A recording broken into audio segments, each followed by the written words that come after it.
Dear students, next question for today. It is about ratio and proportion. ठीक है, निस्बत और तनासुब के हवाले से ये सवाल है. बहुत इंटरेस्टिंग सवाल है.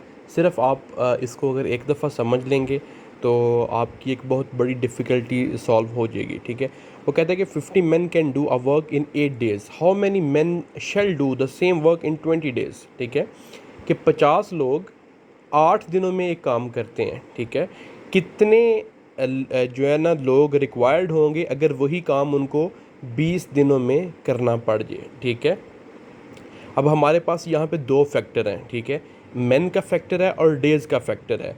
ठीक है, तो एक बड़ी कॉमन सी बात है कि अगर बंदे ज़्यादा होंगे तो दिन कम लगेंगे क्योंकि काम सेम है. ठीक है, अगर बंदे कम हो जाएंगे या दिन कम होंगे तो बंदे ज़्यादा, अगर दिन बढ़ जाएंगे तो बंदे कम होने चाहिए. ठीक है, बड़ी कॉमन सेंस की बात है. ठीक है, अब इसका मैं आपको मेथड बता दूं, फार्मूला बता दूं कि आपके पास यहाँ पे दो फैक्टर हैं. ठीक है, आपने जो आपका एक फैक्टर होगा एक्स वाला. ठीक है, फॉर एग्जांपल उसने कहा है कि मेन फाइंड करें, उसमें एक चीज़ फाइंड करनी है, एक गिवन है, तो वो आपका एक्स वाला फैक्टर हो गया. दूसरे फैक्टर के अंदर डेज़ हैं और वो दोनों गिवन है. ठीक है, दोनों की जो है ना उसने आपको नंबर दिया हुआ है 8 और 20. ठीक है, तो that is not a problem. आपके पास प्रॉब्लम जो है ना वो मेन की है. आपने मेन जो है वो फाइंड करने हैं कि कितने लोग फर्दर रिक्वायर्ड होंगे. ठीक है, अब यहाँ पे तरीकाकार ये है कि अगर यहाँ पे आप प्रपोर्शंस को यूज़ करेंगे, डायरेक्ट प्रपोर्शन और इन्वर्स प्रपोर्शन. ठीक है, अगर आप डायरेक्ट की बात करते हैं तो जो एरो ऊपर को जा रहा है वो डायरेक्ट है, जो एरो नीचे को आ रहा है वो इन्वर्स प्रपोर्शन है या इनडायरेक्ट प्रपोर्शन है. ठीक है, तो पॉइंट इज़ कि if both things are positive, अगर मेन भी बढ़ रहे हैं डेज भी बढ़ रहे हैं तो एरो जो है वो पॉजिटिव होगा. अगर मेन कम हो रहे हैं, ठीक है, और डेज भी कम हो रहे हैं, ठीक है, दोनों नेगेटिव हो रही हैं, फिर भी एरो पॉजिटिव होगा. अगर एक बढ़ रहा है एक कम हो रहा है, मेन बढ़ रहे हैं डेज कम हो रहे हैं, या डेज बढ़ रहे हैं मेन कम हो रहे हैं, तो फिर आपके पास इन्वर्स प्रोपोर्शन होगा. अब आपने डेज और मेन को दोनों फैक्टर्स लिख लिए.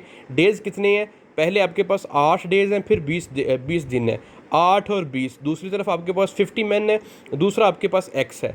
ठीक है, एक्स आपने दूसरे फाइंड करने हैं कि 8 दिनों में 50 लोग काम कर रहे हैं, 20 दिनों में कितने लोग काम करेंगे. ठीक है, तो वो सिंक्रोनाइजेशन के साथ जो है ना वो डेज़ के सामने मेन आपने लिख लेने हैं. याद रखिएगा कि जहाँ पे एक्स फैक्टर होगा वहाँ पे हमेशा एरो जो है वो डायरेक्ट आएगा. ठीक है, तो आपने एक्स की तरफ से एरो ड्रा कर लिया 50 की तरफ. ठीक है, डायरेक्ट प्रोपोर्शन लगा दिया आपने. दूसरी तरफ आप देखें, पहले 8 दिन थे, बाद में 20 दिन हो गए हैं. ठीक है, यानी कि दिन कम हुए हैं. ये वो कॉमन सेंस की बात जो आपको बताने लगा हूँ. आपने ऊपर वाले दिनों का नीचे वाले से कंपैरिजन किया, दिन पहले 8 थे अब 20 हो गए हैं. दिन जो है वो आपके पास ज़्यादा हुए हैं.